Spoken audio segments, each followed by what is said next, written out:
Alright, I think I am back. Alright, this is... Oh, I am back.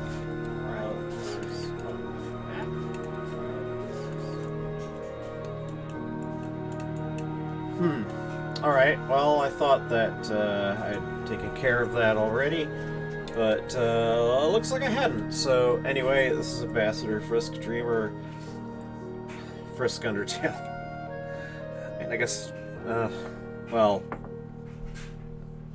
I'm not going to get into that. Anyway, this is Frisk Undertale of the Nyctogen system, and I am back with my stream of Cinders. I played through to an ending whose ending you can see right here on the screen. Still, I haven't quit the game since then, and I intend to backtrack a bit in the game and try to get a different ending, and then maybe start over from scratch and try to get yet another ending. I haven't quite decided how much I want to give this game. Forgive me, I just realized I forgot to do something rather basic before starting. Have a second.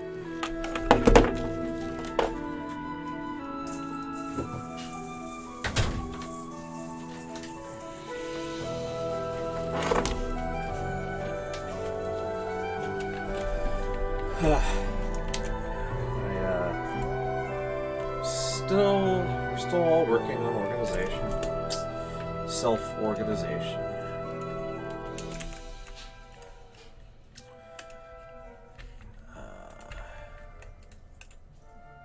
And says I need to have it say that actually I'm online.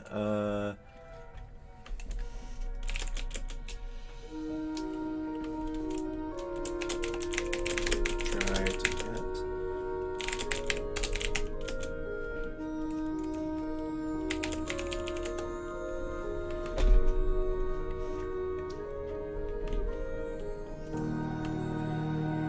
Anyhow.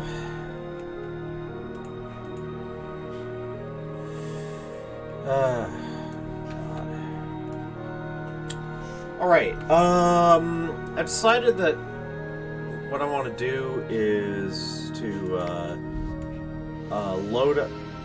Oh, okay. View the discovered endings using the rewards option. Oh, thanks. Great. I mean, didn't sound like being queen is all that wonderful, but okay.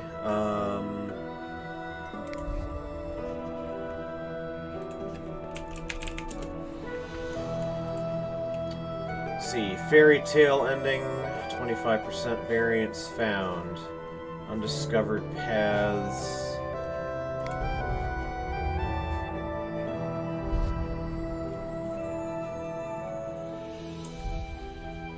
Oh.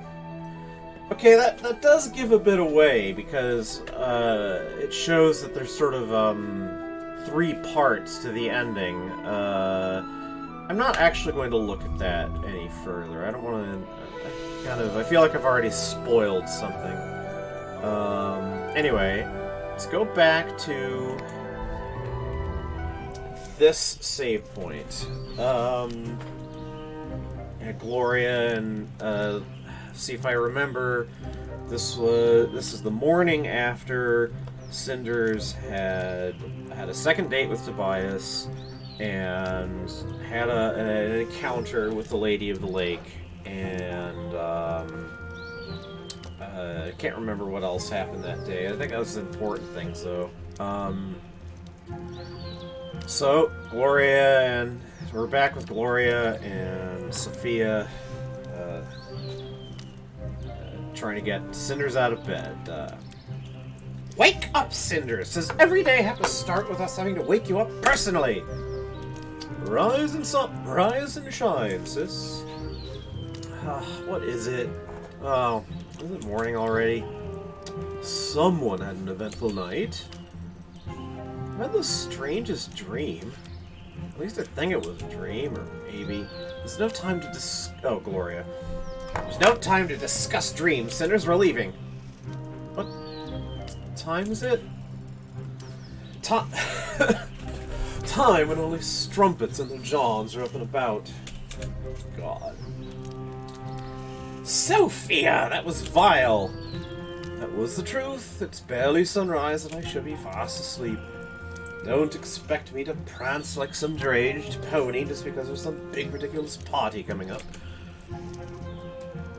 Why did you have to get up then?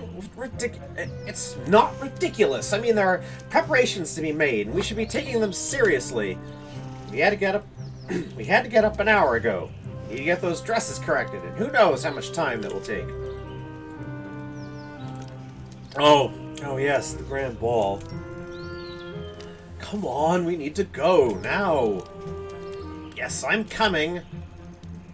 Cinders will be gone for the rest of the day. The house will be left under your supervision. You think you can manage that? Don't be dense. Of course she can manage. There are more well-oiled cogs in that pretty head than in yours and mine combined. Well, maybe just yours. Now let's move. I can manage things for one day, Gloria. Don't worry. Alright, we're going then. Bye! Toodles! Have fun. Everyone's gone except me. Back to their important businesses, plots, and grand balls. Why would they care about what I may want? It's just poor little Cinders, no one important. What could such a meek creature do but sit and whine and then comply? Well, not this time. Today is going to be different. It's the first day of the rest of my life, and it's high time I made some changes. I don't yet know how, but I'm going to that ball, and I'll make their jaws drop. And when I get back, everything is going to be different. Up until now, I've only waited. Heaven knows what for. Complaining and whining didn't get me far either. Also a surprise. So let's start acting reasonable. I have an aim, and I will achieve it. I will make the changes happen. I need to show Carmosa, Gloria, and Sophia I can accomplish great things when I put my mind to it. It won't be easy, but let's face it. It would have no value if it was. I need a plan, though. Or at least a dress and a way to get into the ball. The rest I can just wing. Both Madame Guide and that creature from the lake offered to help me when I finally know what I want.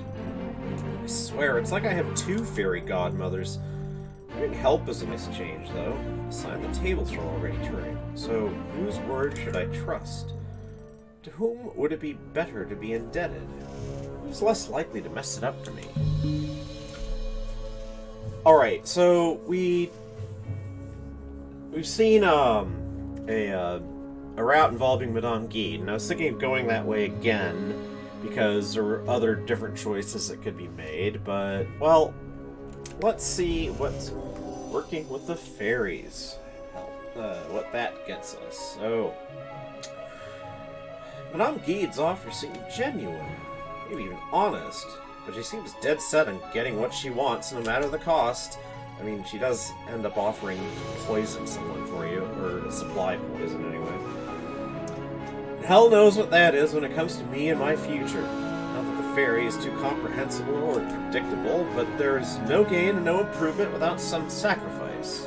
At least to the fairy, the accomplishment will be great, and the sacrifice will be nobody's but my own. I think I could sneak out and go talk with her before Carmosa returns. Off I go then, to find the one who cannot be found. I think that's how they used to call the little folk in the old tales. I do hope she decides to show herself. Let the magic begin!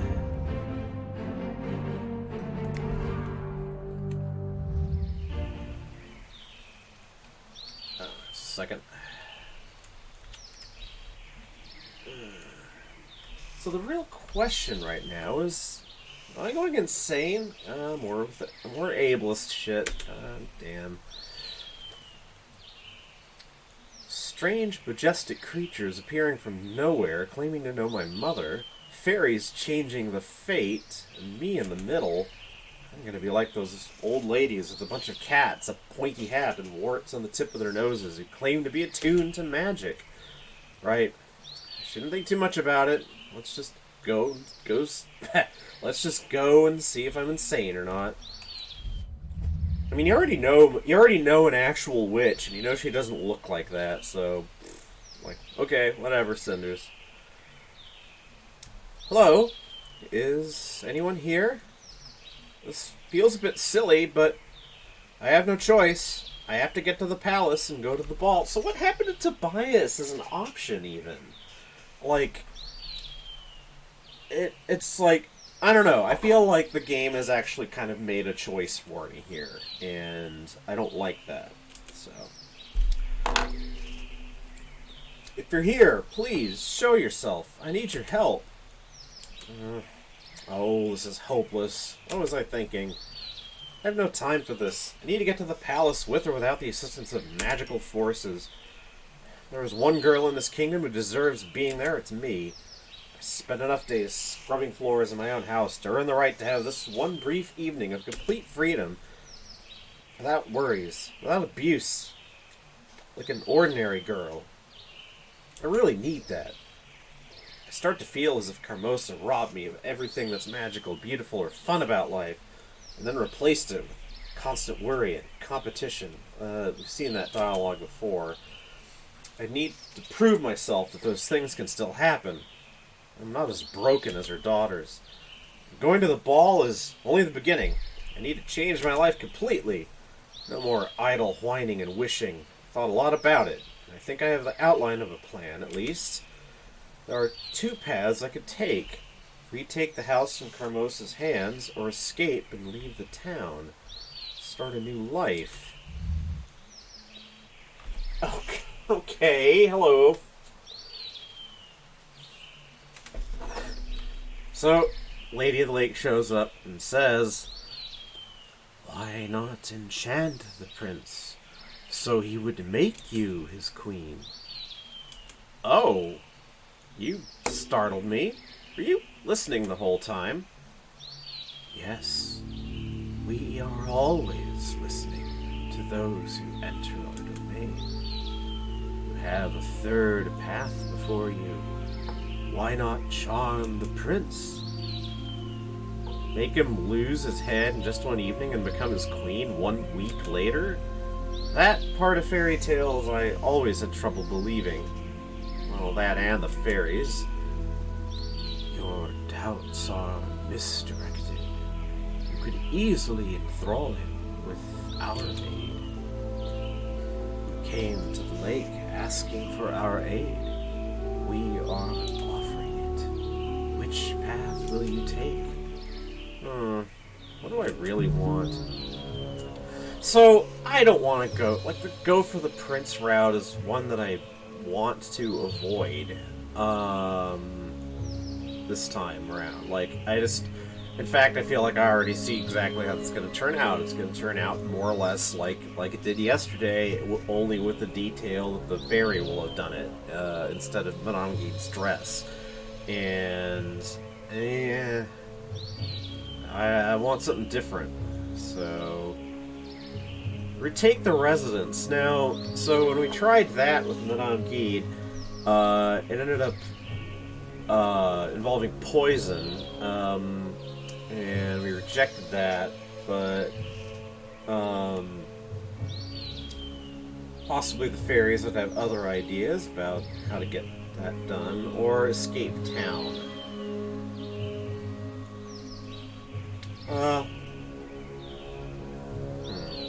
Let's try this. If I'm ever going to be happy, I need to become truly independent. And independence comes from status, prestige, and social standing. Okay, more repeated dialogue. I learned that from Carmosa herself. That's why I am going to take her place. Only then can I turn the house into a place where I can live happily. But frankly, I have no idea how to approach it. How am I supposed to retake the house if Carmosa's still running the place? It seems there is an obstacle in your path. A barrier placed by another, whose path crosses with yours. As long as the other path continues, yours is blocked. You must erase it. Wait, you mean that I should kill her? Yes. Such is the way of fate. Each path continues until it is blocked. It splits or is erased. I'm not really sure. You came to the lake seeking aid, and we are offering it. You seek counsel, and we are ready to provide it. Pay heed and take what you will. We remember the concord made by your mother. You only need to name your wish.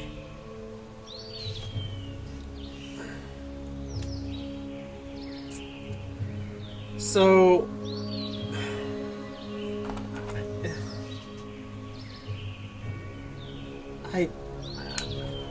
I really, I hate to admit that I'm kind of curious about,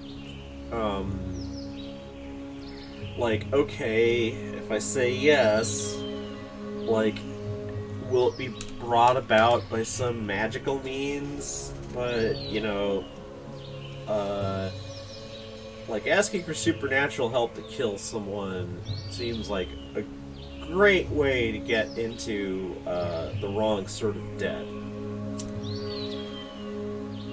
Like, I know it's a bad idea, but, well, I got to where I was by being curious about doing the wrong things, so I'm gonna see what happens.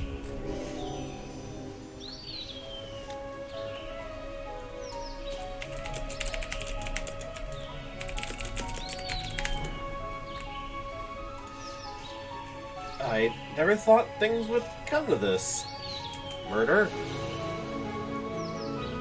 Truly, did you not see the obstacle in your way? Has the thought of removing it never crossed your mind? So, I don't know. You seem very cool about it. Don't you care about, well, killing? No, she's from the Fae. She doesn't give a shit. You ask for aid, and this is what we are offering. Such is fate, yours and ours. Yes. It really is fate, isn't it? There simply is no other way. As long as she lives, I can't ever be free. I agree. Carlosa has to die. But how am I gonna do it? Mortal bodies are both crude and frail as they wither over seasons. But we know of ways to shorten the seasons and turn them to hours. If you come to your mother's grave at night, you will receive a gift which will make your wish come true. I mean, maybe it's just poison again. Like, oh hey, here's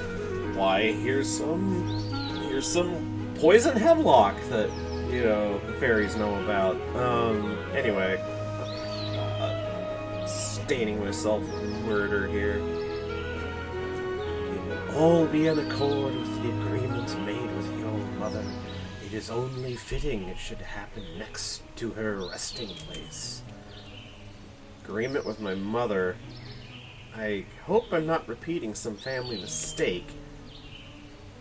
There is no mistake in fate. Somehow, I don't find it very comforting. And I still can't believe I'm doing this. We can see your mind, and it is clear. You speak of doubt, where there is none. You uttered your will, and we have recorded it. You cannot erase it now.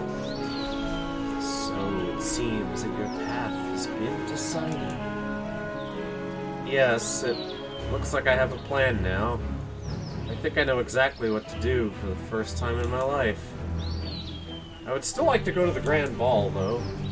Only how am I going to get to the Royal Palace? That's the hard part. Apart from small details, like the guards and me not being invited, there are more pressing issues here. Like, what am I going to wear? I don't suppose you know a good tailor who works for free. Your seductive nature requires little aid. God, sorry, I gotta share that with someone.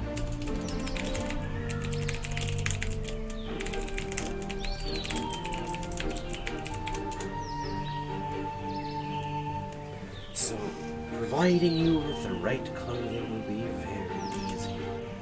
Have trust in the lake, Cinders. It remembered your mother's wish and reached out to you, offering aid.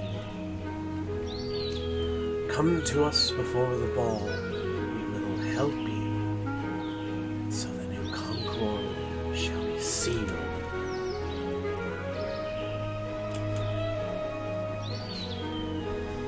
Trust in the lake, like your mother. Like my mother. Something tells me you're not going to answer me no matter what I say. But fine. I don't have a choice here but to agree with your rules and hope that it won't bite me in the rear. Oh, it will. Indeed. You must embrace your fate as it unfolds through our works. You will have no trouble doing so. Your blood makes you attuned to sensing both opportunity and necessity. The plan is set. A new gift will be offered. Its weight and price shall unveil in time. You can go. Thank you, I think. I wonder what Mom would say about all of this. Looks like Carmosa is still out. Good. I was honestly afraid I wouldn't be able to get back on time, or worse, stumble upon them on the way home. Nobody should have to come home hoping to find all of the people gone, praying to be left alone. Fortunately, with some luck, it's the last time I feel like this. Tomorrow, everything's going to change, one way or the other. I wonder if I'm actually able to do what I'm fighting for. Can I run this house on my own? Seems easy when Carmosa does it. Yell at a few people, humiliate some, be a bitch, and Bob's your uncle. I hope I won't become her. I hope I won't have to. Nobody's as vicious as her.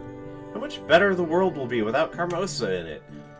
I wonder, does wishing her bad and plotting to remove her make me her equal after all? Probably so. But all the hurtful things she's done over the years to me and even to her own poor, broken daughters, she made our lives miserable to satisfy her own ambition. I hate to sound cliche, but she had it coming. Alright, enough of this. I need to go into my room and stay there as usual. When Carmosa comes back, I need to look like nothing is going on.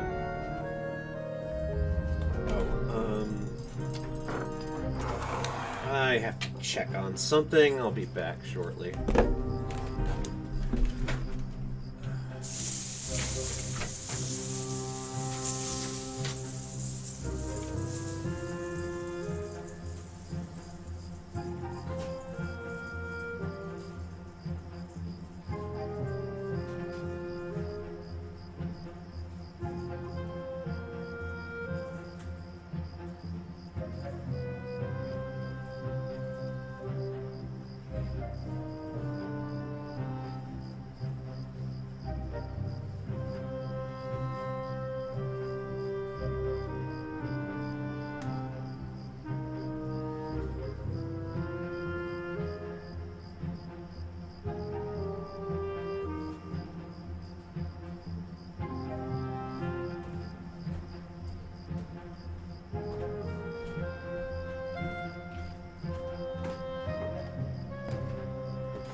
internet trouble, maybe?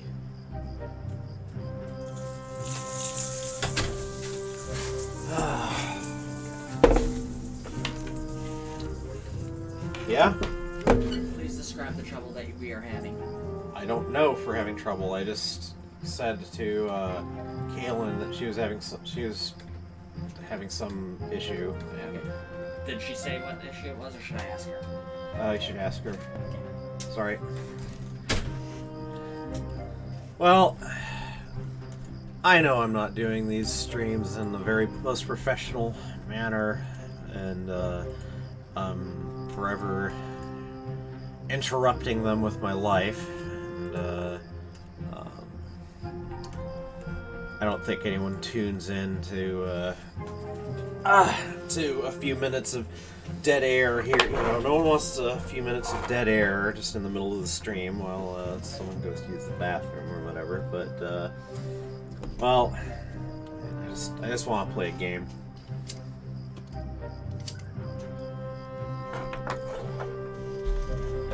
Maybe I'll get an audience, maybe I won't. Anyway. So, a shady character in the graveyard at night. Pleasant sight, and everywhere tension in the air. The atmosphere tonight sends shivers down my spine. Do you feel it too? You don't feel a thing.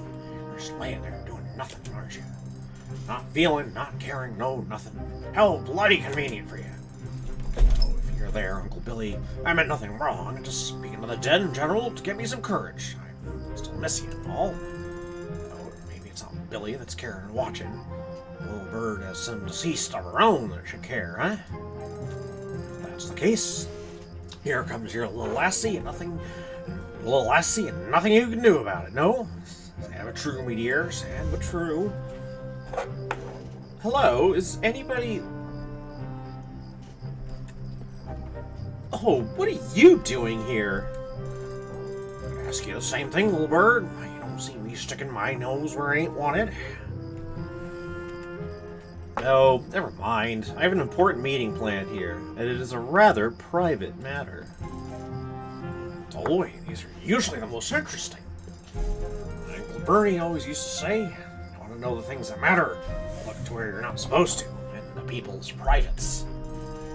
Only later, when he got thrown in that stinking jail, that we find out what he meant, but I got some knack for snooping lovely wee secrets from him. You really leave me no choice, so let me be frank. I need some privacy here. Do you mind? Not at all, lassie. Do what you must. I won't tell a soul. Well, maybe you can say what brought you here, eh? Goody, such as yourself. Would you please just leave? Yeah, I could, but where are you gonna get the poison then, eh, little bird, eh? What? Is you? How? You're a bit slow, birdie, or what? Didn't tell Ma you expected a bloody prince, bloody charming. But who told you to be here? How did you know I'd be waiting? One question at a time. I remember when our Lucy used to wonder. I remember when our Lucy used to wonder about everything since she was little. Bloody nosy that brat was. Stop blabbering and spill it. There you go, lassie. There you go again, lassie. Now listen, interrupting. It's not nice now, is it? They teach noble birds any manners these days. Would you be so kind as to tell me... Oh, the hell with that. How did you know? What bloody difference does that make? I got what you want. Brought it to you. You wanted to chat. You should have asked for a conversational speaker, lassie. So? Are you going to give me the poison or not? I thought you never asked, lassie. Here you go. It looks so normal. An innocent little bottle. How does it work? Hush. Come closer. Ready to know its secret? Alright? It kills people. Demons! Don't you have a job to do here?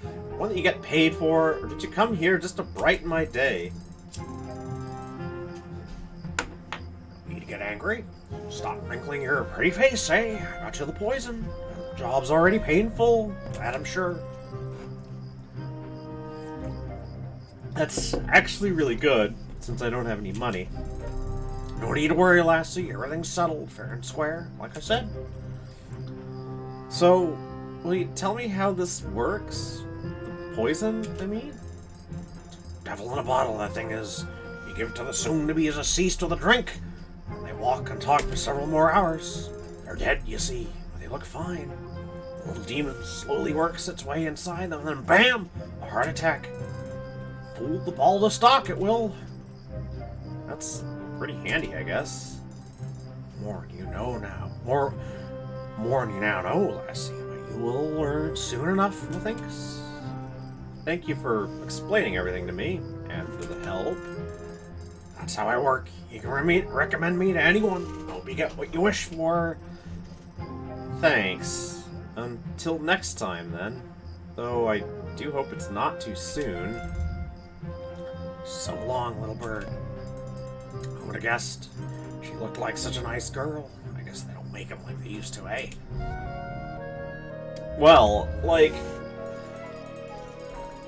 The clear implication to me seems to be that, the fact that you went to the Lady of the Lake rather than to Madame Guide with the potential, anyway, the idea of maybe just getting Hermosa killed, eliminated. Like, I'm guessing it makes surprisingly little difference in the end. Like, you're still gonna end up having to slip her some poison, and our friend Kaylin, had to spill that, yeah, we were trying this as an option, and she was just like, oh, well, you're probably gonna die, you know? So, well, okay, like, I knew this is a bad idea, I was just curious. Might as well play it all out. Prince Basil again. I'm not sure how much of, like, because this is all just the same as, stuff that happened just yesterday, and then I read just yesterday, like, I think I'm just gonna kind of skip over this quickly. Like, basically, it's Prince Basil, like, you know, talking about how the air is crackling with the energy, and the weather is changing, and, sort of talking about how hard it's gonna be. Yep, a storm is coming. And, like, by the way, like, the way that the storm is described, it sounds familiar because we've seen a storm like this. One that, was, like, back in, September of 2019, this really rather unusual electrical storm blew in over Seattle. Seattle very rarely gets, thunder and lightning, and, even when it happens, it rarely lasts long, but this was an electrical storm that lasted for 2 hours. Just hung over the city, and was almost completely dry, and, like, there was very little actual rain. Like, I think, you know, a little cloud burst here and there, and all the activity of the storm was cloud-to-cloud lightning. So, it was really weird.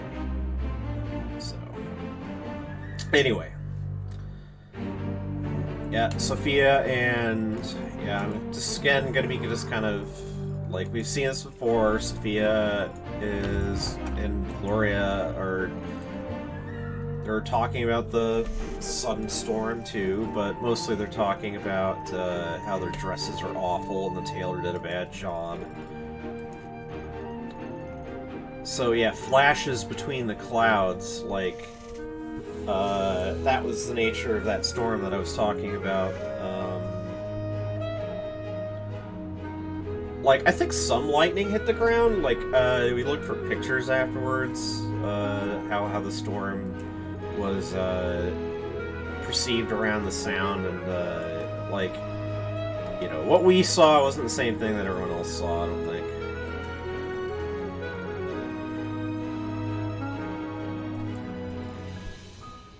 Yep. Their dresses are terrible, they're tight and ill-fitting, and neither sister felt like they could do anything about it because Lady Carmosa was angry that the alterations were taking so long. Aren't these dresses a metaphor for our whole lives? Just being crammed into something made for someone else. So, I'm starting to feel that going back to this save point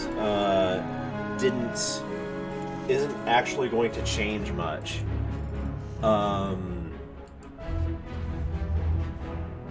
Like, a number of important aspects of the event or of the ending have already been set, I suspect. So Lady Carmosa, kind of her bitterness showing through here, complaining about how much work it is to try to maintain any kind of social position, otherwise you're just gonna grow old and miserable spinsters.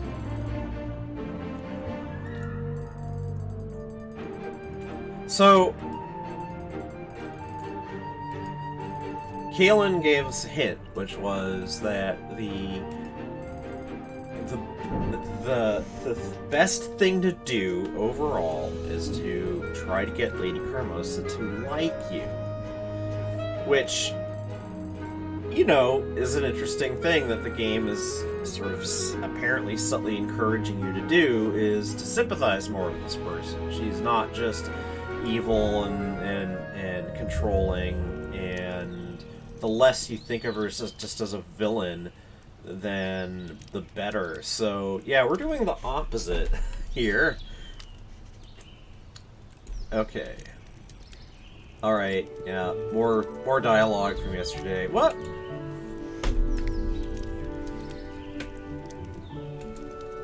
Cinders didn't get any sleep.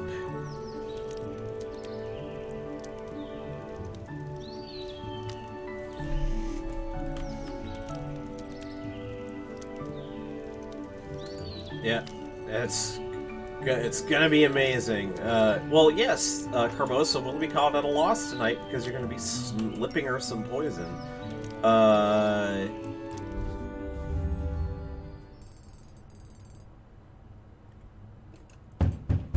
Uh-oh. So, I should have. I was supposed to be reading dialogue because we actually have something new. Enter. It's just me. I brought breakfast so you can eat it here without interrupting. Whatever you're doing. You seem very busy. What has happened to you, girl? Since when are you serving me meals without being ordered? Or care for how tight my schedule is for that matter? So, I don't know. I just thought you must be busy with the ball and all the preparations. I just try to be nice for once. What's going on with you? Why are you so tense? On a second thought, don't answer that. I don't have time for this nonsense. Put the tray on the desk and leave. Okay, so that was new, but this is old. Perot talking about sort of looking to the prince's safety and complaining about how he's just gonna fire me. Honor doesn't matter anymore. Like, I'm sorry, Perot doesn't exactly make a good impression if you ask me. Yep. But, yeah, like, you know, attachment to the code, to honor, and to the crown is also a thing of the past. It's just like, dude, you know, Basil has been playing very fair with you, and, like, if you actually believe in that honor and stuff, then, like, you should actually sort of maybe listen to what your boss is telling you? I don't know. Like, I mean, mainly he just seems to lament that things aren't settled with violence anymore, and it's kind of like, you know, he feels like he's useless because he can't just go out and battle anymore, and it's just like, well, screw that. Anyway, Fairy, the Lady of the Lake, says, "You are late." I know, I'm sorry. It was difficult to leave the house. Carmosa and the girls ran amok. You know how long it takes to tie all those funny strings in a corset? Wait, probably don't. I can't believe I'm doing this, making excuses in front of an otherworldly apparition. Then don't make them. Right, so how am I going to get to the ball? I doubt that's even possible. Your doubts are useless. Your belief is not. Because you accepted our aid, we have left a gift for you under the old oak.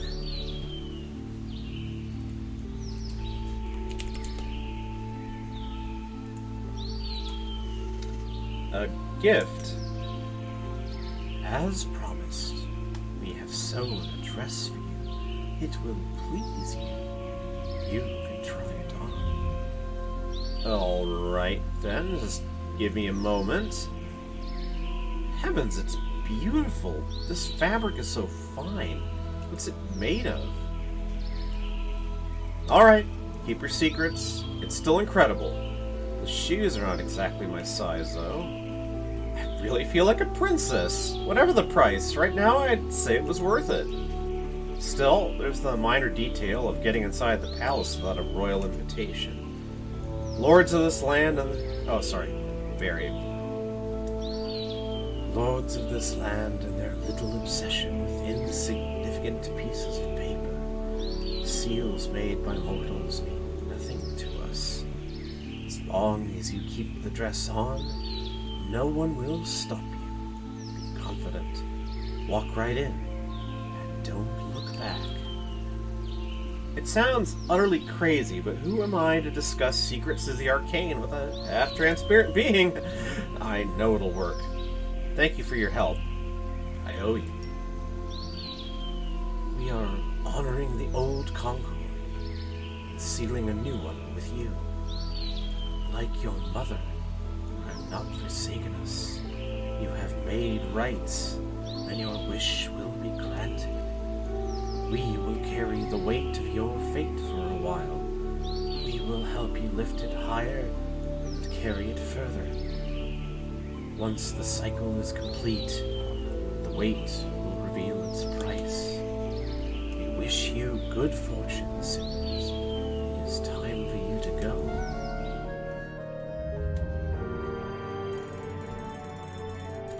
Okay, back to familiar dialogue. Basil complaining, just sort of standing apart from the ball and complaining about how, oh, everyone looks so fake, and Perot's like, well, isn't this what you wanted? And yeah, like I think I remember saying yesterday, complaining yesterday, these two aren't necessarily the most interesting characters in this.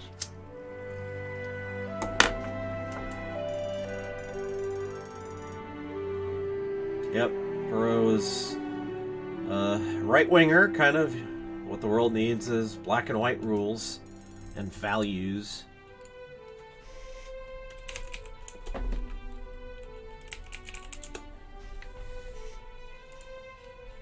Okay.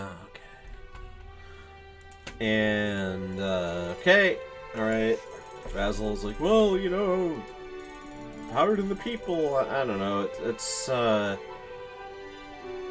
Basil seems to support reform and freedom and all that, more or less because that's sort of obligatory of a good prince in a story.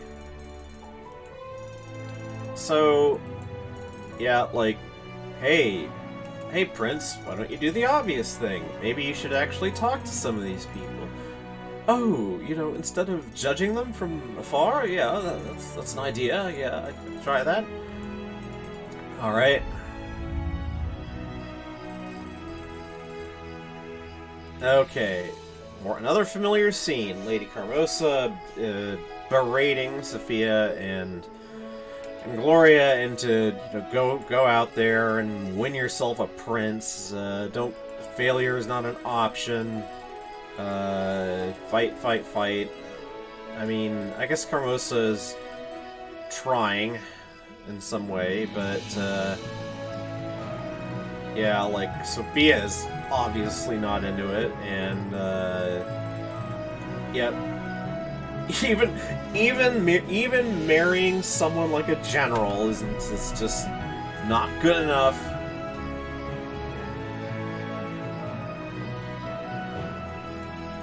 I'm reminded of a quote that I only know about because Chara is a fan of SB Nation videos, the YouTube channel that does informative and entertaining videos about American sports usually, and the football god John Heisman was quoted as saying, as a motivational quote of his, sort of, that better to have died as a small boy than to have missed this football catch or something like that. And yeah, like that seems to be kind of Lady Carmosa's style here. Like, she's not being entirely unsupportive, but mostly it's just, I sweat blood to get you here, now do a good job, and, you'd better. It's just kind of, like... Yeah, and it's not like these two sisters are actually supporting each other in this, is it?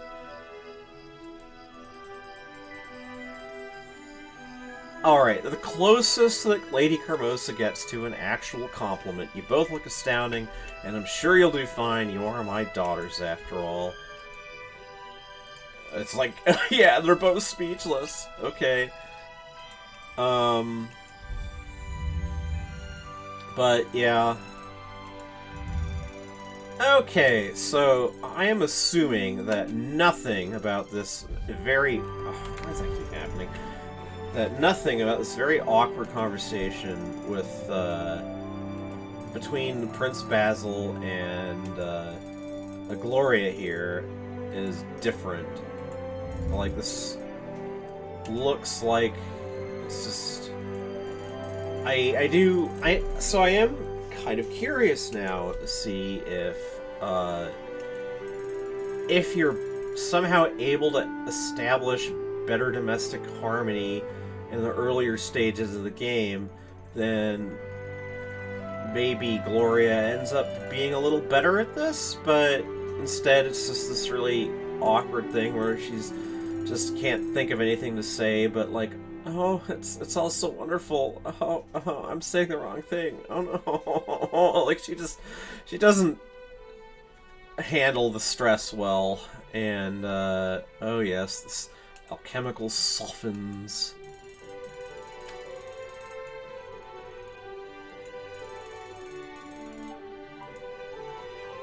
I mean, it's okay so far.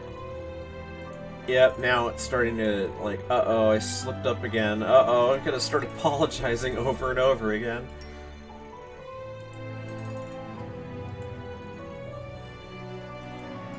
Just, again, sort of like, well, the music is good.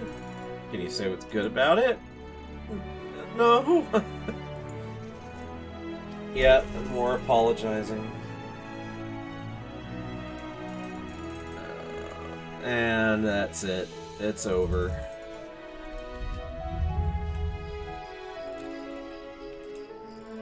Okay.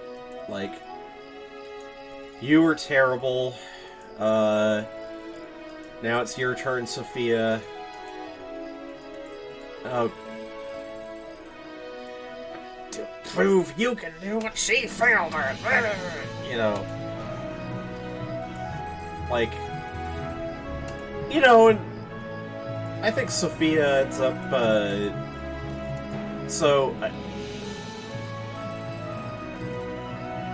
again, I'm just gonna skip through the conversation between Prince Basil and Sophia, and it looks like, yeah, it's all gonna be the same dialogue, but like, Sophia kind of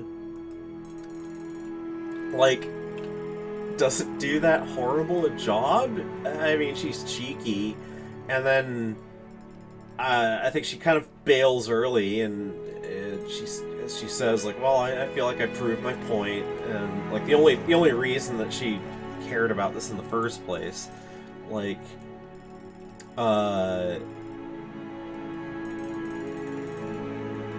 you know, it's highly unclear that Sophia cares the least bit about wanting to get married to a prince. Like, I'm not sure that I mean, I'll say this,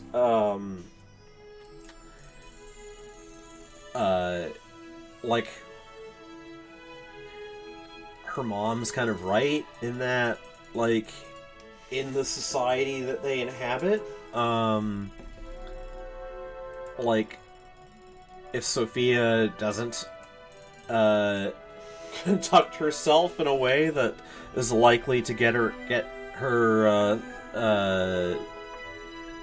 the attention of someone who might want to marry her, it's sort of like, well, she is going to be a spinster, and like, that's, this shitty society is going to do that to her, and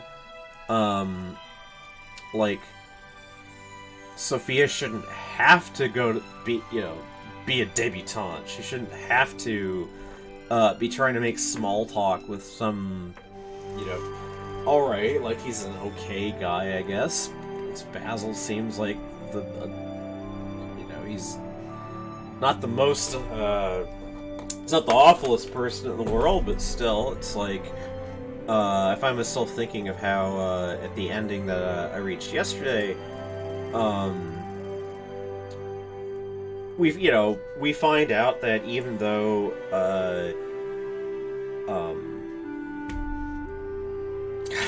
Cinders was kind of attracted to the guy and had a nice conversation and everything, like, there wasn't actually much love in the marriage, so, yeah, like, it's not like Sophia is letting a great catch get away here, if you know what I'm saying. Alright. Cinders. So, alright. I'm going to guess that we're going to see exactly the same dress. That this, like, just as it seemed that, going for the aid of the fairies just ended up achieving the same thing that I assume would have happened when dealing with Madame Guide, i.e. you end up being supplied with some poison. I have a feeling that the dress is going to be the same, and that getting aid from the fairies and getting aid from Madame Guide are kind of equivalent choices. So, anyway, Carmosa is angry. You've ruined our family, and I'm like, there's some truth to this, and it's terrible. Yep, it is unfortunate. I mean, Carmosa is being harsh, but yeah, like, I would assume that other people would have noticed that the Carmosa's daughters were just kind of like, one was just flustered, just kind of ran away, and the other just was like, well, I'm just being made to be here, so, like, I'm cool, like, yeah, not gonna be not a good future for these two in high society at this point.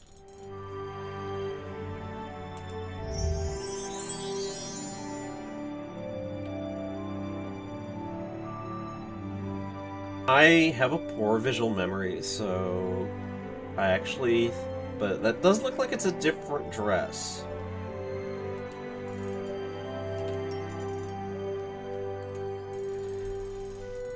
So, alright. I feel really silly because it's just like, yeah, I guess I could go back to the old recording and compare. I mean, I might as well do that. Let's see here.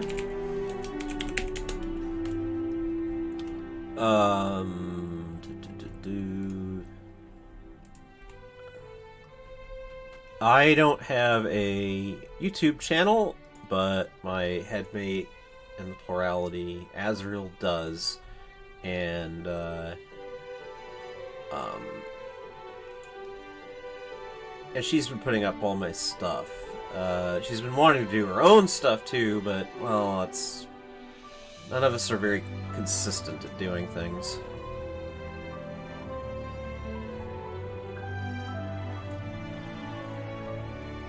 Okay, that's... I'm almost at the right place in the recording. Alright, so there's that. I have it up. And the dresses are basically the same. Like her whole outfit is basically the same, except that it's done in different palettes. The dress that Cinders got from Madame Guide has what looks to be the same pattern. It's just a deep, sort of smoky purple rather than this very pale shade. And she's got a feathered mask that's basically the same. And her choker is different a bit, but kind of is still quite similar. So yeah, like basically she doesn't look that much different. But presumably there's fairy sparkle about this one. Anyway. Sorry, that was just, I had to satisfy my curiosity there. But, so, this looks, however, like the same dialogue. So, I'm just going to skip through it. Like, Cinders is rather to the point with her talk to the prince. I mean, I guess that would like, I can't imagine anyone else here that would speak in such a direct manner. I mean, except maybe Sophia, but Cinders, unlike Sophia, is actually wanting to go for this. So, yeah, here's Prince Basil bad-mouthing his own kingdom, princedom, whatever. But, yeah. Just... Okay. Kind of flattering him a bit. Oh, you're such an enlightened monarch. I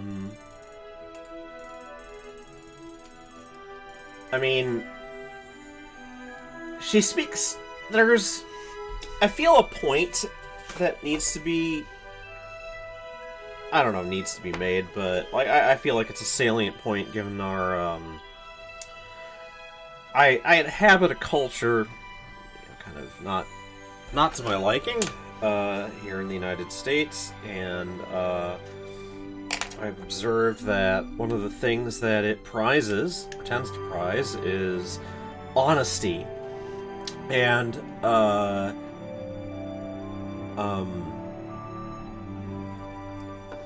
our fascist demagogues often get praised for their honesty, when their honesty really is simply blunt speaking.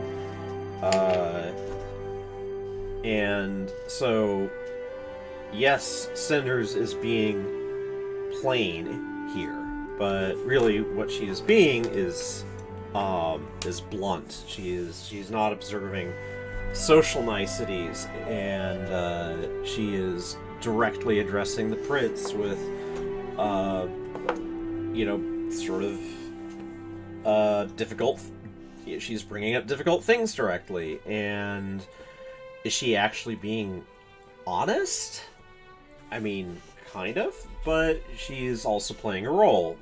She's trying to flatter this man. So, like, still, the mere fact that she speaks, speaking of things that are undiplomatic is being interpreted as honesty and directness, and of course this guy's falling for it. Like, Cinders has just murdered someone, bear in mind.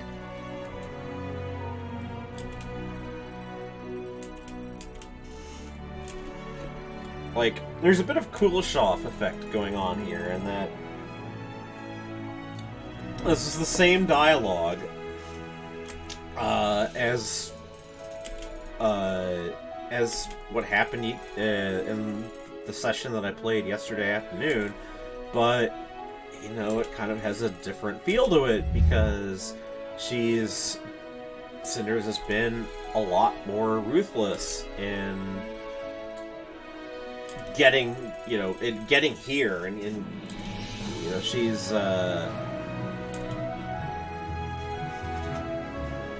not exactly like a little spoof. Like, it's a visual novel, and I really kind of admire how much it's able to get out of doing really quite simple graphics. Like, there's just static backgrounds, little bits of animation, and static figures who just have a few facial expressions and move closer together or further apart as they're interacting, and I suppose it gives us all collectively a bit of hope that we wish to be creative people ourselves, you know.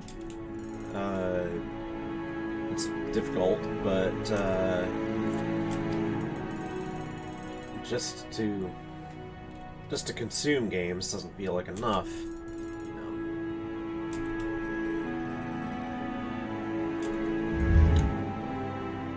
Alright. Now she's gonna, do her thing. She's gonna run away because, that's gonna make it interesting. Yep. And it's the same scene of, hi, Mom. Or, hi, stepmom. Hi, girls. I've been having fun. Have you been? It's kind of great, but, yeah.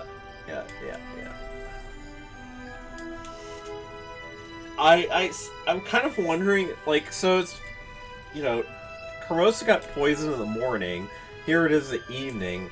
Is she just gonna, like, drop dead right here? That would be kind of funny. I'm sort of wondering when it's going to happen, whether they're just going to give it its own scene, or whether it'll, or what. Oh, like, I just noticed that the dialogue actually mentioned heart attack, which is funny. Yeah, now she's gonna... Yep, she hurled the uncomfortable shoes away. Presumably the same shoes as last night. Or yesterday. No, looks like this is all going the same. Like,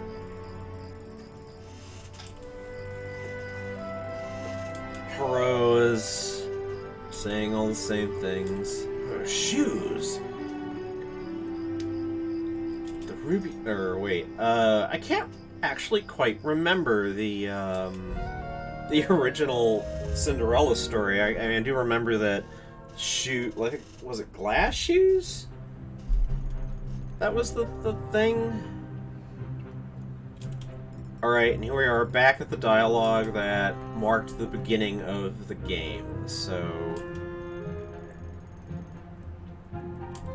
Gloria and Sophia all like, oh my god, I can't believe she did it! Only, like, Carmosa hasn't perished yet, so, like, they don't actually know everything that she's done, that Cinders has done at this point, so... Perot bangs on the door.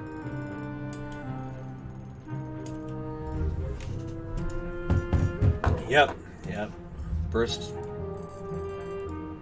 Alright, maybe Kermos is just gonna drop dead in this scene. Just waiting for it to happen at this point. Yep. Come go get Cinders. Well, I guess come to think of it, like, you know, I'm not thinking because we know that this scene is a fixed one in the game because we've seen it at the beginning, so sort of closes the loop, as it were. So because Lady Carmosa is alive in that, she can't die until after this happens. So I was sort of waiting for her to die when it wasn't going to happen. Oh! That... okay. The poisoning has been detected. Cinders, you are hereby arrested for a poisoning attempt on Lady Carmosa, your stepmother. What? That's impossible. Cinders, is that true? Of course not. Why would I do it? These accusations are ridiculous. Cut the act. We know what you tried to do, and I made sure there was a proof of your actions. Lady Perot. Lady Carmosa has supplied a sample of the poisoned meal. The reagent used was deadly and hard to discover. None of our alchemists had any doubts it was a murder attempt. This is outrageous! You found poison and immediately jumped to the conclusion it was me! She could as well plant it there herself to get me arrested. How can you honestly think it was me? I didn't honestly think that you would make me breakfast and serve it in my private chambers. Of that, you had no habit either. Do you really think I would not get suspicious at all? Already the second whiff revealed the deadly smell of poison. I got it to the captain immediately. I can't believe it! She finally flipped! I knew you were not happy, but this is a bit of an, forgive the expression, overkill. Don't you think, Cinders? But also wait for me. 2 heads are better than 1. Sophia! Captain, this woman is lying! She wants to get rid of the last member of my father's family. To finally be sure the household belongs solely to her, no reminders to the contrary. Nice story, that is. Quite believable. It doesn't hold a candle to the proof Lady Carmosa provided, though. You are exactly what I despise in this world. Treachery and backstabbing. It's not a lie! Carmosa benefited from my mother's death and plotted for my father's death and taking over the whole estate. She also had an indecent scheme to come closer to the throne. The girl has clearly lost her mind, throwing baseless accusations around like this. Next thing you'll know, she will blame you for yesterday's storm of bad crops. You silent girl, you are only making it worse for yourself. There is no turning back. Did you really think that you could outsmart me? Now face it, you have lost. Enough. I've had enough of this household and its games for tonight. You're going with me, Cinders. Goodbye, Captain. I can't believe it. Idiot.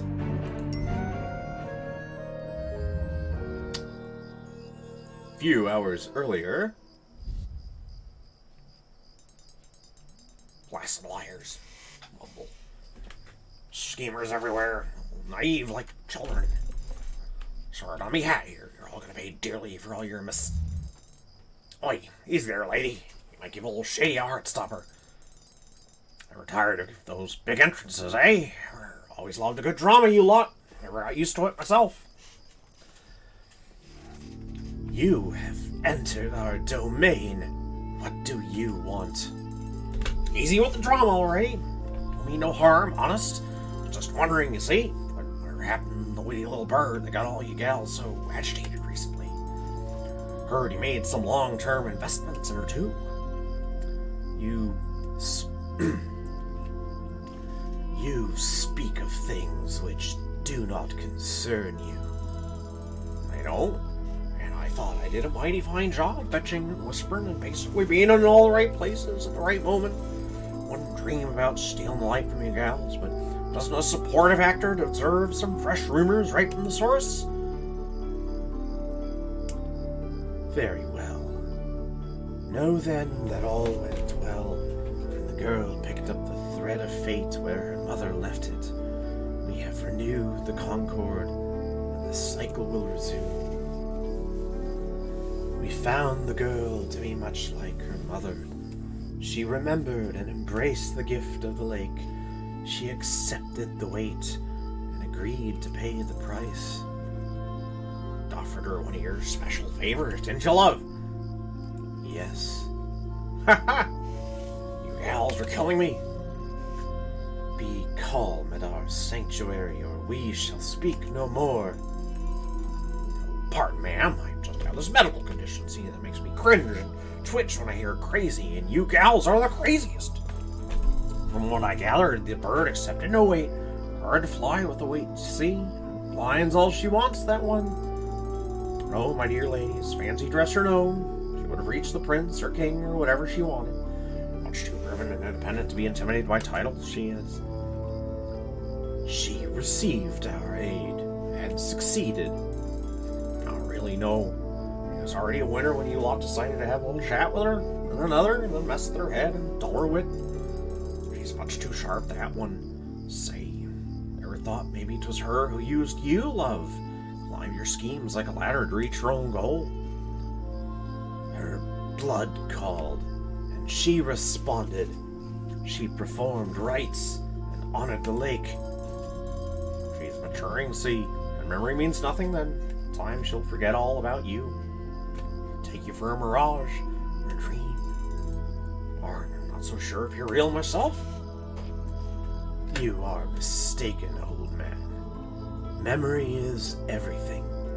She will remember and honor the agreement. She is just like her mother. More like her stepmother to me. Lots of tiny, busy wheels inside her mind. Cold, calculating heart. Stout and driven. She will lift herself to greatness or fail miserably trying. With a thud. All this time, she won't be given a bloody toss for some old superstitions and fairy tale magics, which is exactly how it should be. Silence! Begone, old snake. You have disturbed our domain for too long. Ooh, impressive trick, just like the olden days. Still have some vigor left in, you see. Must hit your sweet spot. I always wondered, why didn't any of the good kings chop your woods for forages and houses? Must have something to do with your charming personality, eh? You are not welcome here. We wish to be left alone. Well, don't worry. Save your strength, love. Soon no one will be disturbing you anymore. And you will be alone. All alone. Okay, that was interesting.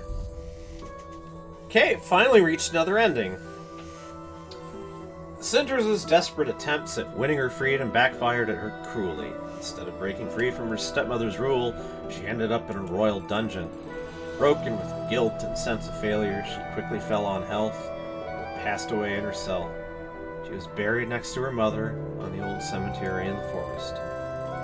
Only Tobias the merchant comes to tend her grave and mourn for the loss of his old friend and love. He blames himself for not noticing how desperate she was to break free. Maybe there was something he could do to help her. Well, okay. I noticed that we didn't find out what happened to Carmosa and the kids. Like, kind of looked like, paradoxically, they might have gotten a little bit of a lift from Cinders' crashing and burning. So... okay. I'm kind of decide if I want to keep going.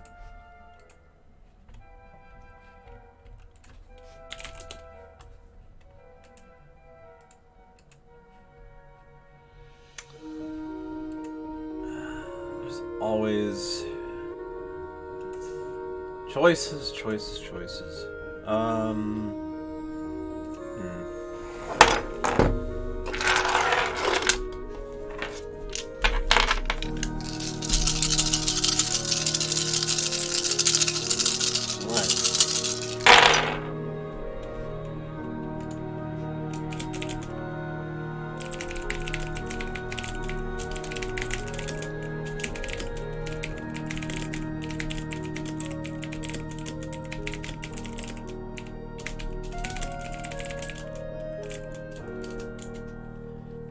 Sort of trying to weigh my options here. Let's see. Okay, the highest value of the dice is this light blue one. What was the light blue one?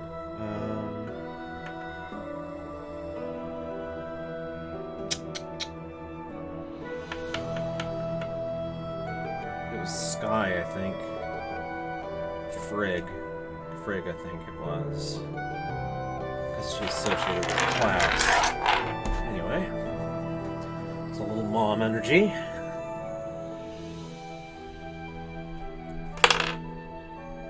$10. So that was sort of our. Sorry, I'm still negotiating here.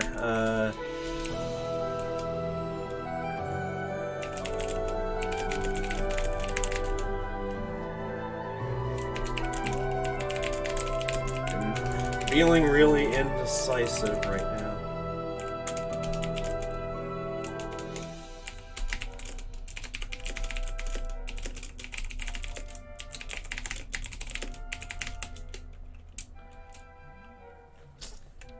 Okay.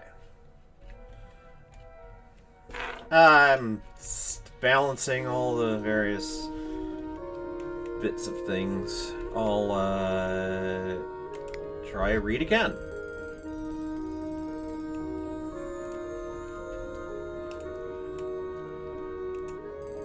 Oh wait. Oh, that's read again as in read that again. Alright, quit the menu then. I've unlocked a new ending.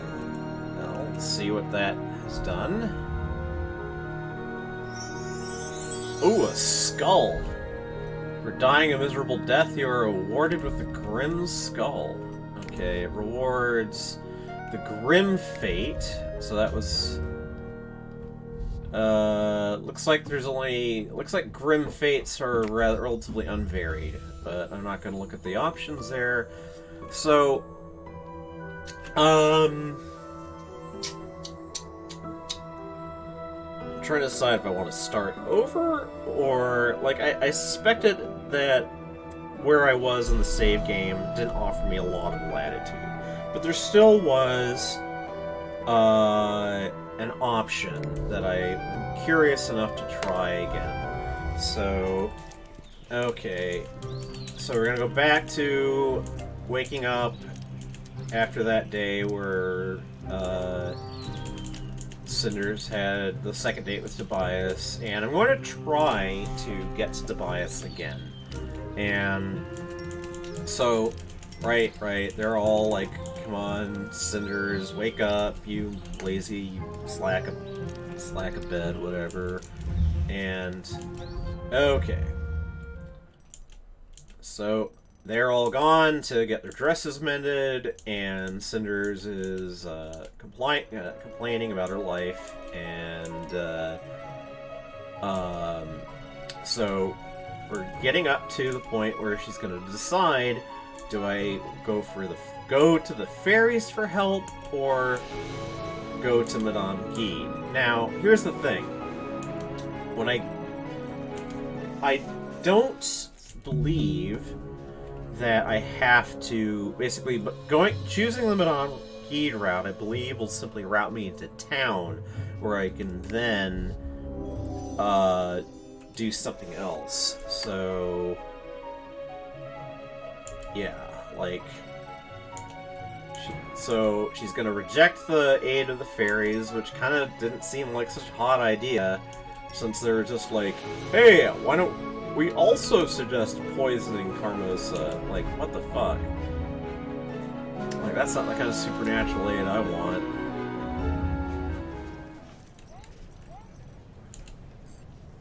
Okay. So, she's gone into town, but I guess she's kind of forgotten that the girls are going into town too, along with Mom, and so over. This we saw yesterday. This was Lady Carmosa and furious with the tailor for doing a crummy job, and Carmosa's like, well, I can always work overnight, you know, and it's Spia's making fun of her for saying that.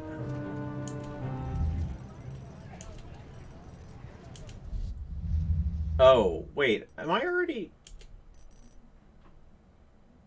Yeah, I guess I didn't actually have the choice that I thought I did.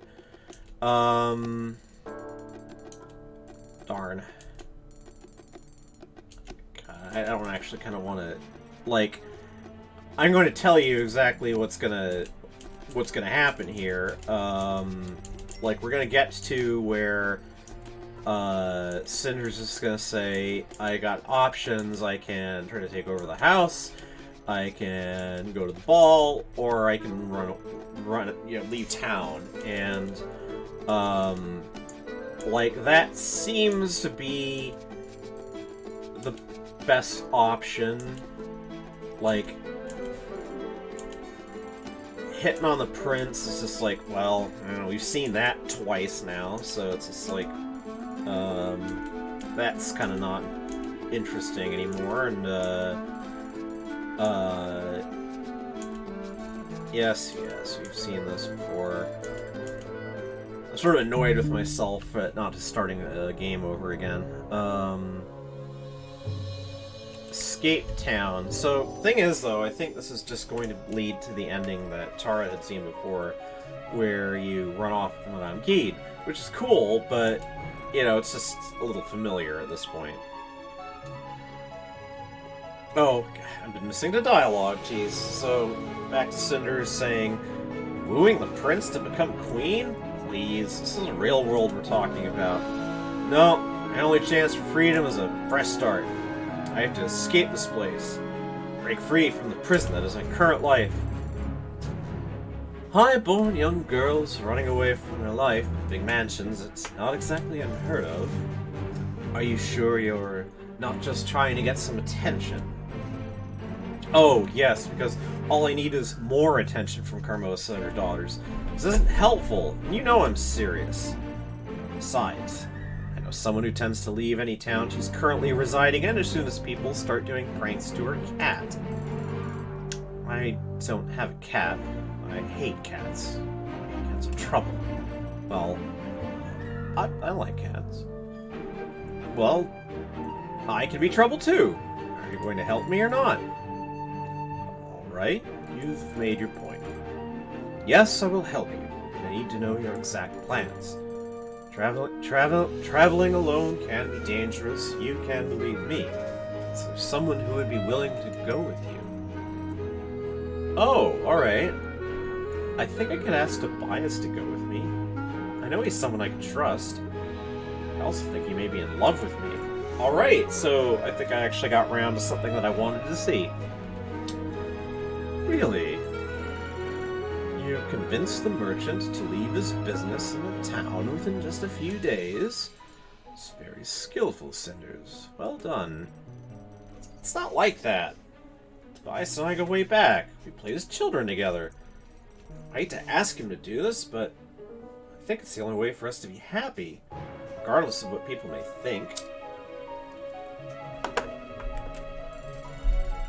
Bully the young would focus more on action and less on making dramatic statements about it. You'll learn soon enough that there is no such thing as the only way.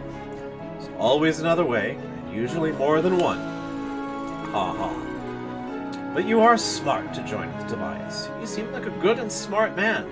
As far as escape plans go, yours is quite good. Well, I doubt Carmosa will sit back and allow me to run away freely, though. I won't get far if she sends her henchmen after me.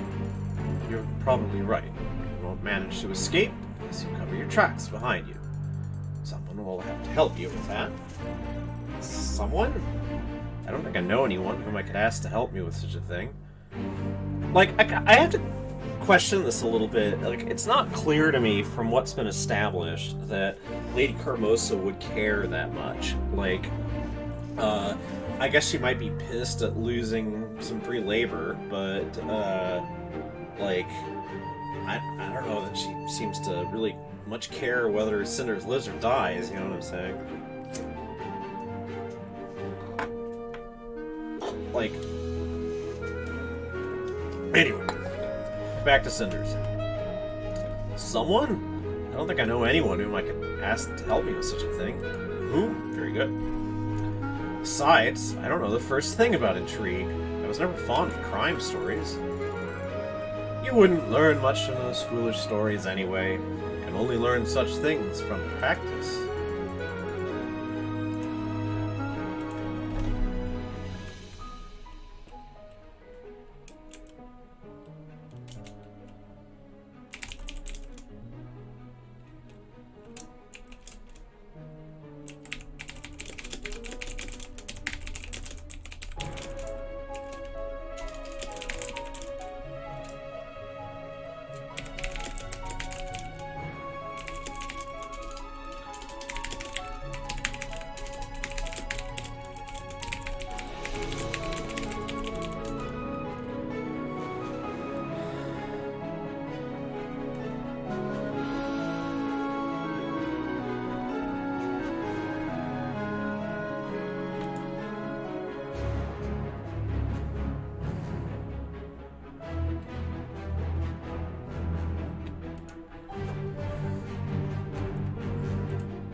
Oh, sorry, I got an personal interruption.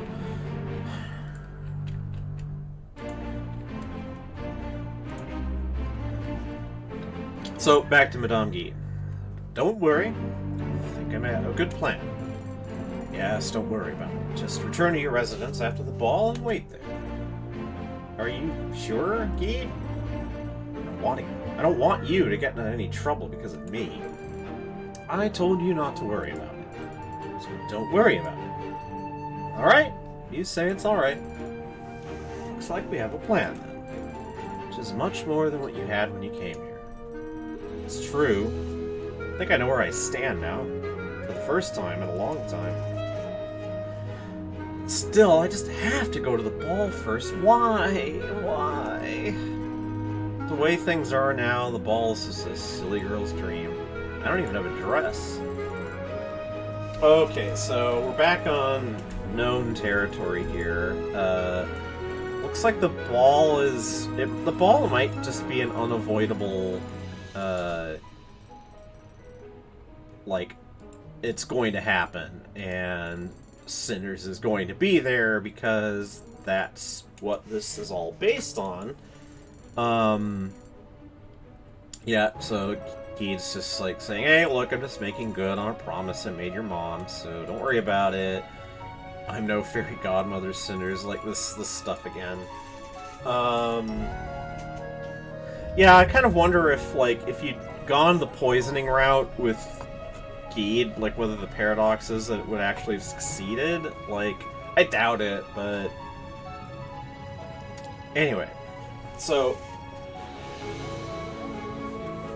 we're in an interesting state here, because Cinders still is going to the ball, but she seems to be resolved now on running away with Tobias, which is sort of an option that I was hoping would present itself. I just kind of assumed that it wouldn't somehow by this point.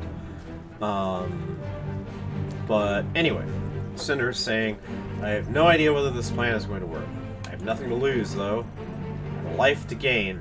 Need to see this through to have any chance at it. Just hope Carmosa doesn't manage to ruin it. Let's avoid the next random meeting with her, shall we? And let's stop addressing myself as plural. Okay. Or just speaking to myself altogether. Speaking to oneself is a bad sign, isn't it? Oh god, called out here. Speaking to Tobias should help with that, as well as a couple of other things. This is going to be a long talk. He seems genuinely serious with his feelings towards me, but running away together is something different. It's a step with no option to turn back, and a lot to ask for, especially when his whole life and business are here. Maybe if we had more time, but leaving everything just tomorrow? No more whining. Let's go talk with the man before I change my mind by myself. Okay, back at Tobias' shop.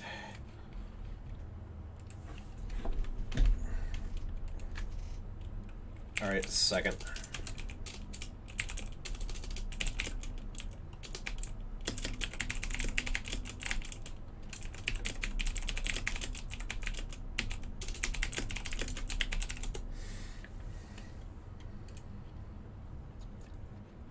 Tobias, or Scott, Cinders, it's good to see you again. I swear, whatever Lady Carmosa is doing to keep you indoors clearly isn't working. You have no idea, but today it's a bit different. Big changes are coming, Tobias. I came to speak to you about something very important. Yes, I can see that. Tell me, what's going on? I've been thinking about our conversation, about our chances for being together, and how slim they are unless we leave, and... Yes? And I want to do it. I want to escape this town with you. Start everything over. I want to be able to live a normal life without other people coercing me to play a role I didn't choose. I want to experience this with you. Would you be willing to share it with me? Cinders, this is very... I mean, are you sure? This is no small decision. I thought about it thoroughly, and I asked someone for advice. Believe me, this is the only option we have. I see. You spoke about this, yes, and staying here does seem like a grim perspective, especially for you. But leaving also means going somewhere, arriving at a new life. How can we know it will be better? Actually, do we know anything about it at all? You're a proficient merchant, Tobias. You may underestimate your skills, but not everyone would be able to pick up their father's business at such a young age and make it prosper. Whatever place we'll find ourselves in, I'm absolutely certain we'll do well. And if not, well, we would at least have each other. I do have some savings and some experience. I reckon starting opening a new shop far away from here is risky, but doable. But I have a feeling you are in a hurry to leave, aren't you? Right as always. I think we should leave right after the ball. You mean tomorrow? Don't tell me you're planning to murder someone. Drats, you know, this is ironic. Drats, you know me too well. I'm the perfect material for an assassin. These rags I'm wearing make me inconspicuous and difficult to spot. My thoughts exactly. Then why the hurry?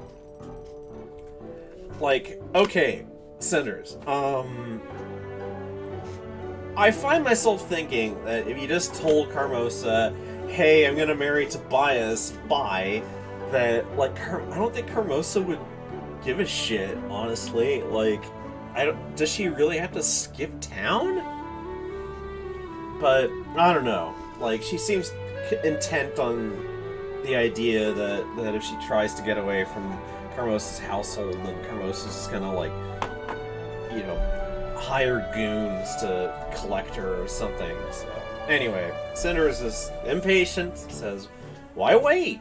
There is nothing here for us, Tobias. Now, that's not quite true. Tobias is quite a bit here, actually. The moment I realized this, my mind was set. Each day spent to this place is a day wasted to us. Waiting does us nothing good.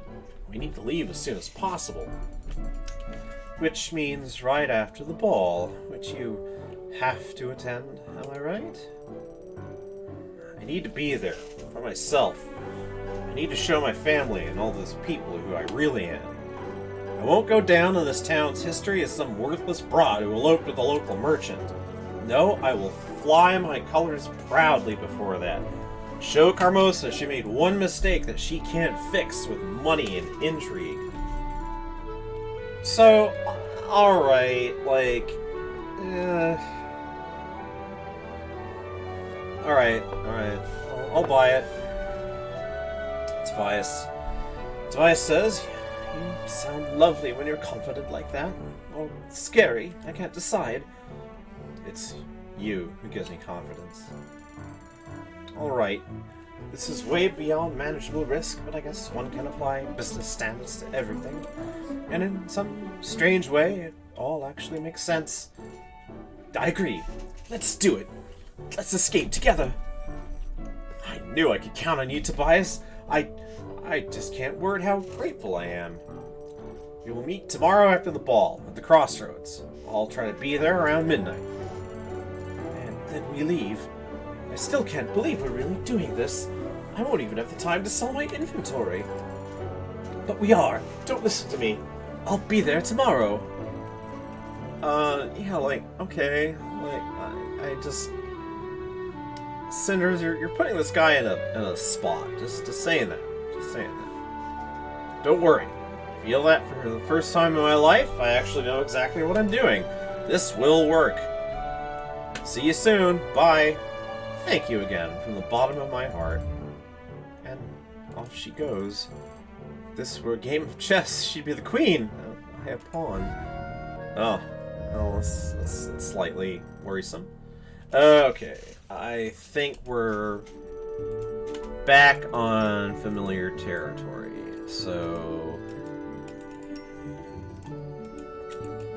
kind of,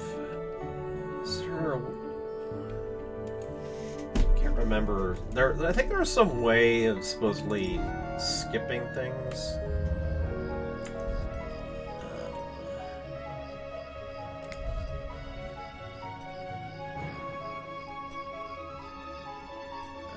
It's not helping me.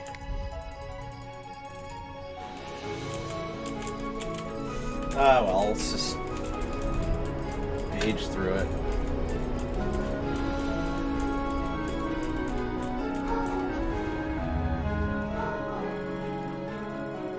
Yep, so storm's coming, everything's horrible, the dresses suck.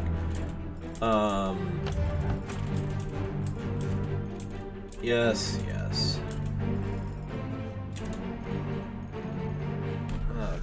Sorry, I gotta look it up here.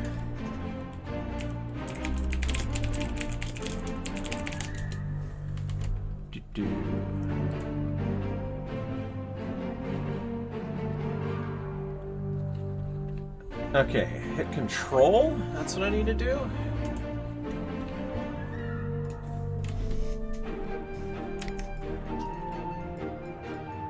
Yep, there we go. Okay, but we need to be a bit careful with this. This is too much power for one human being. Just because. So he just blew through some familiar stuff. Let me just. Okay, this is also familiar. This is familiar. Okay, so this is familiar. Although it might be different because so she's collecting Madame Guide's dress, but I'm kind of wondering if they're gonna talk about Tobias at all. That would be different. This is definitely the same as the ending reached yesterday. Yeah. So Madame Guide's going to lend her an outfit.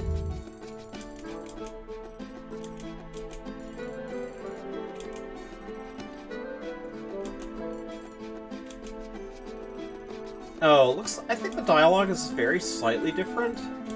Maybe. Or at least I vaguely remember Cinders talking about how how the outfit looked a little raunchy, although, whatever. But otherwise, this kind of just looks the same. So, after the ball, you should head back to the residence. I'll send someone trustworthy to pick you up.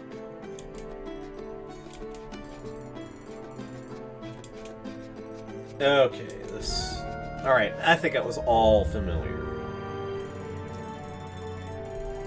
Okay.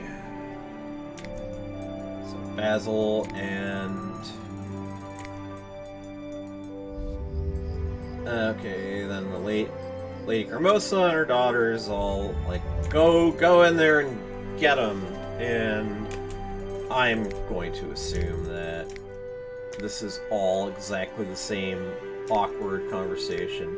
Like, I really am curious, though, if, yeah, like, Gloria's all awfully awkward, apologizing. And so, yeah, like, I think it's fair to assume that all of this is going to be exactly the same, but I do find myself wondering whether, if the game is played differently, whether, like, I can honestly see a legit ending where Gloria and Sophia or Sophia are the ones who get the prince's eye because they're happier and do a better job of trying to impress him instead of feeling like forced into it. So now this is going to be, I'm kind of curious about how this is going to proceed. So, like, because supposedly, Cinders is, so when we've seen this before, Cinders was explicitly trying to go for Prince Basil, but now supposedly she's going to run off with Tobias instead, but wants to do this anyway to make a big impression. So I kind of wonder. Alright, so yeah, Perot recognizes Cinders. But okay, so far so similar. But I just have to wonder whether she's going to make different conversation, because presumably she's not going to start hitting on Prince Basil, but I don't know, maybe she will, so in that case, then we'll not see anything different. But anyway. Good evening, my lady. Notice you only just arrived.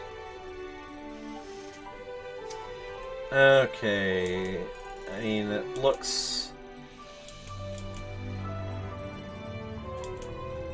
like this all looks the same so far. And, yeah, she's kind of being direct about being interested in power and, name drop some scholar. Oh yes, you know, my backwater land. Yep, she kind of calls him out on that, which is cool. And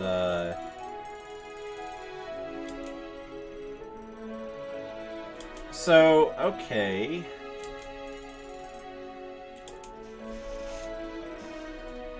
So talking about being an enlightened leader, like sort of wondering if that's basically how she's going to just keep it at that.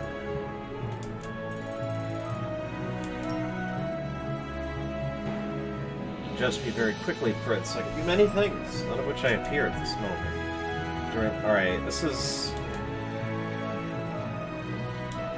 familiar dialogue.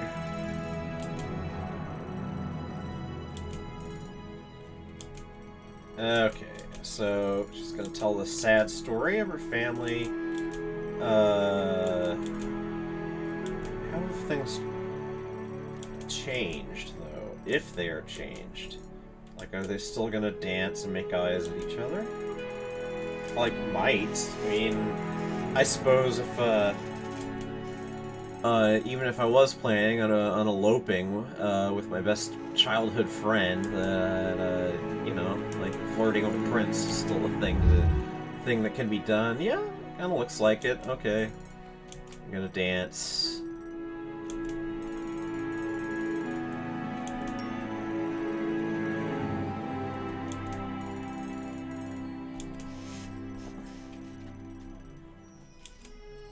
I mean,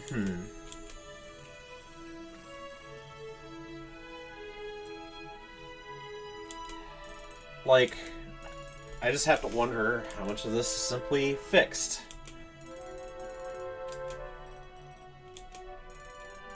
Yeah, like she's definitely still into it. I dare not say. Skip the neck, Prince.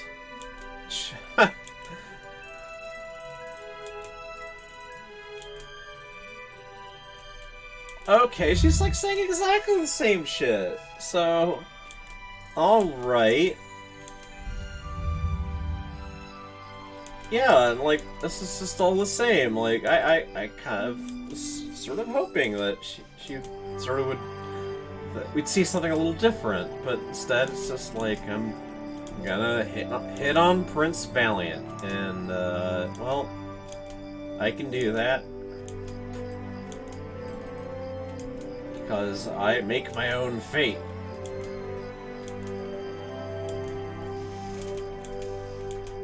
So, anyway. She throws the shoes. And Lady Carmosa is just horrified.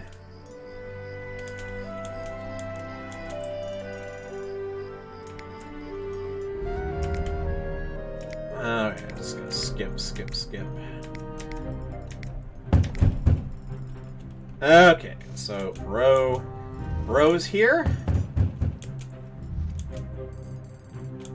And so go get Cinders.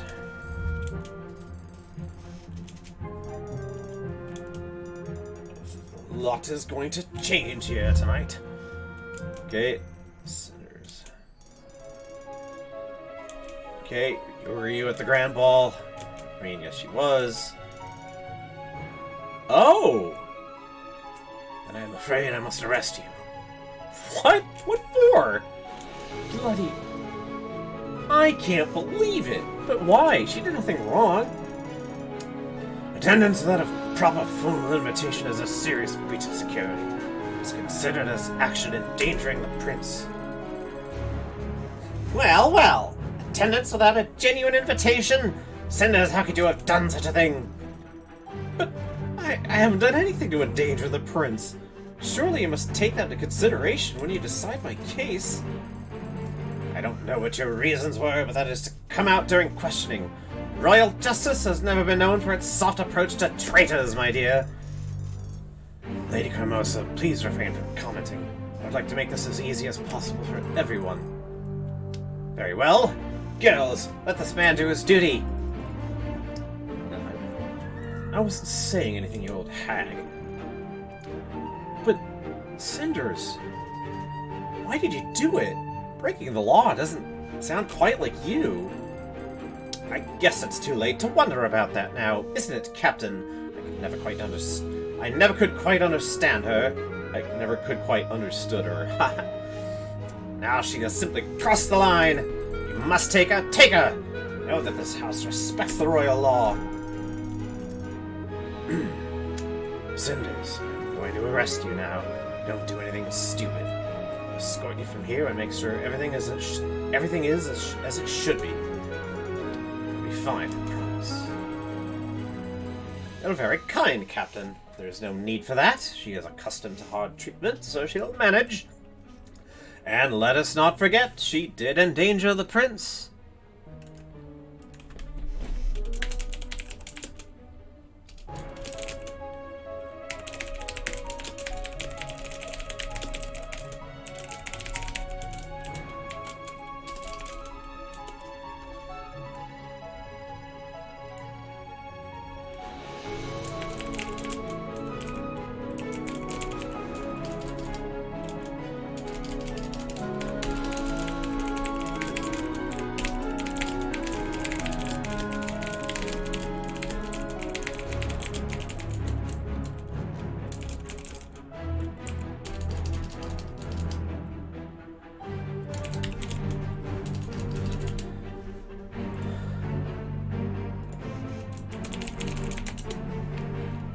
Okay, sorry. I let myself get distracted so easily. Anyway, so Carmosa's gloating. Bro. Yes, I can see what one may or may not be accustomed to here. Anyone else like to try to tell me how to do my job? Good. Cinders, are you ready? Not gonna be ready for my own arrest, but yeah, do what you must. I get the feeling you might be the lucky one, Cinders, actually breaking free from all this family business. The god asks you whether you're ready to be arrested. I want to trade places with you. Sophia! Can we go now, Captain? In the name of the prince, I am arresting you. Now follow me. Good night, ladies. Captain?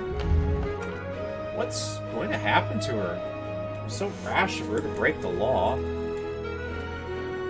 Gloria, you are officially a cliché idiot. Besides, it wasn't all that unusual. So,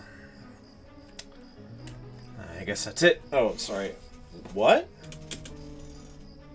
Do you know what to do next? What do you mean? I'm free? Of course.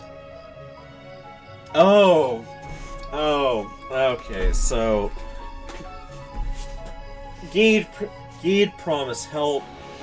Geed used to know this guy, and so the help was, hi, I'm going to pretend to arrest you. And that way, Hermosa won't come after you, because she'll think you're in jail or something, and forget about you. So, well done. I guess it worked. So, Perot, explaining, of course, I'm supposed to escort you to the crossroads safely. From here, you can travel wherever you want. You seem surprised. Of course I'm surprised! Just a short while ago, you were arresting me. I'm not being arrested? Am I? No, you're not. Did you honestly think that I would arrest you? I had my doubts. Something to do with you thumping against my door in the middle of the night, yelling something in the name of the prince. My duty ended when the bells struck midnight. I'm not arresting anyone in His Highness's name anymore.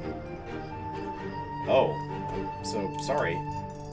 Don't be. You're free to go anywhere you want. Follow your dreams. That is good reason to enjoy. It is.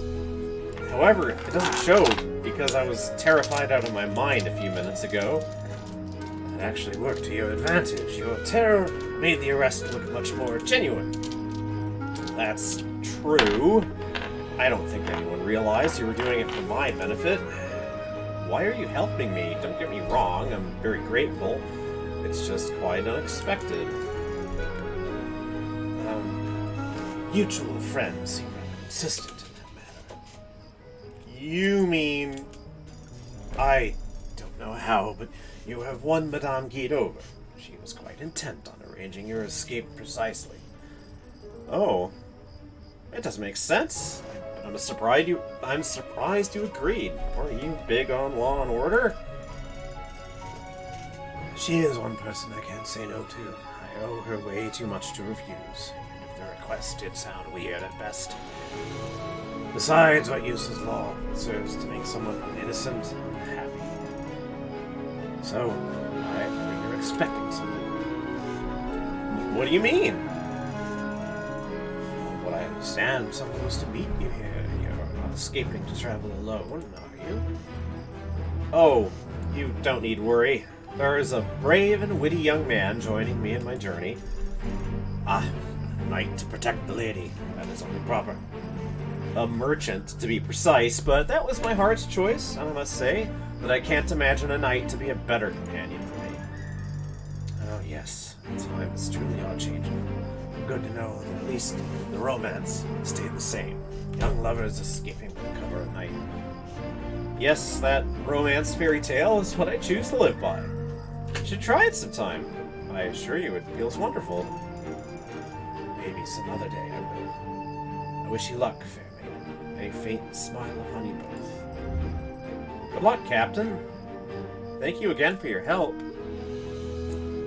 Cinders. I'm here. Hello, Cinders. Oh, let me greet you properly. Sorry, that was puerile of me.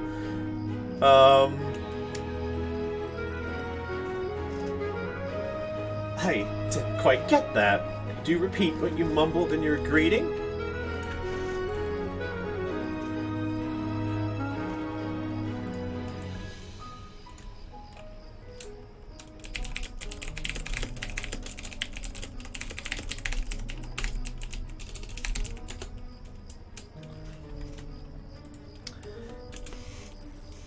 You do realize we're in the middle of a dangerous forest on a cold night?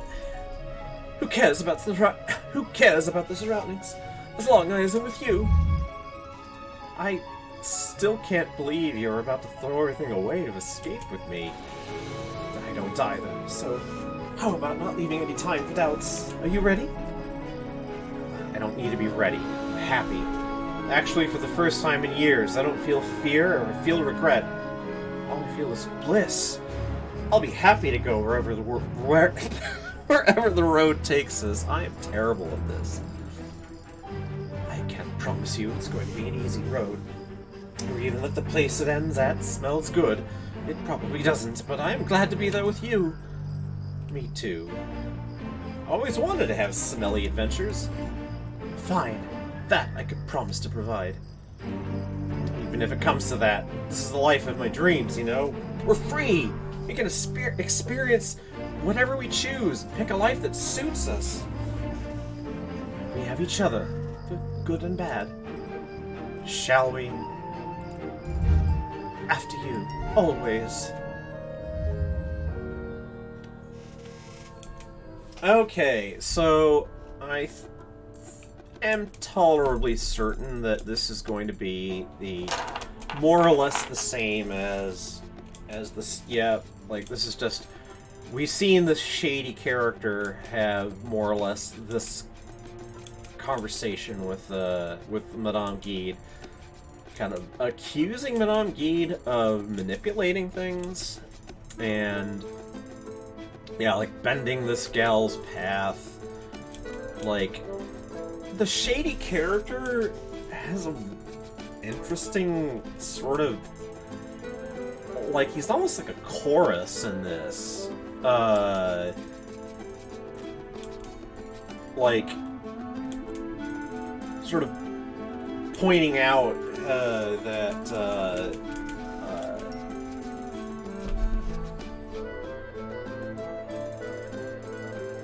yeah, like just sort of, you know, you've helped arrange this, like, you know, yeah. You'll run out of cities to run away from eventually. Ending. Finding happiness and freedom in her own birthplace was not meant to be for Cinders. Sick of her life and her stepmother's games, she decided that the only way to find peace is to escape the town and start her life over. Though her travels don't spare her hardships, she finds the sense of her newly found freedom invigorating and is ready to take whatever life throws at her. At least she's not alone. She's convinced Tobias the merchant to sell his store and accompany her in this new life. They settle in a town at the edge of the kingdom. Thanks to Tobias's money and Cinders' wits, they manage to live an honest and peaceful life as merchants. It may not be the life of adventure she knew from her books, but she's happy nonetheless. She thinks of her old family sometimes, but receives no news about their circumstances. She can't help but wonder what happened to Lady Carmosa and her daughters. These moments of nostalgia quickly pass, though, when she realizes that she lives a new life now, one that would be impossible if she decided to stay. Well, so, we've seen 3 endings. I might call it there, and move on to another game next time I stream.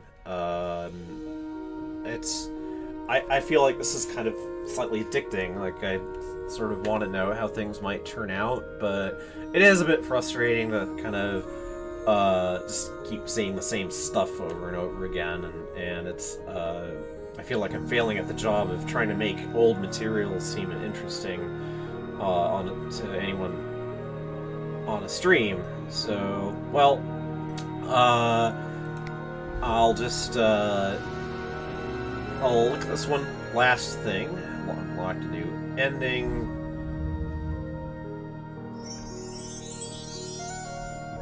I got a glass slipper as a token. And, okay, the Traveler. So, there is a type of ending that I haven't reached yet. This category, Traveler, looks like it has a couple of variants. So, we already know, because I've told you, that Madame Guide is one of the options here. You can leave with her. So, anyway, well, I think that'll be it for Cinders, at least for now.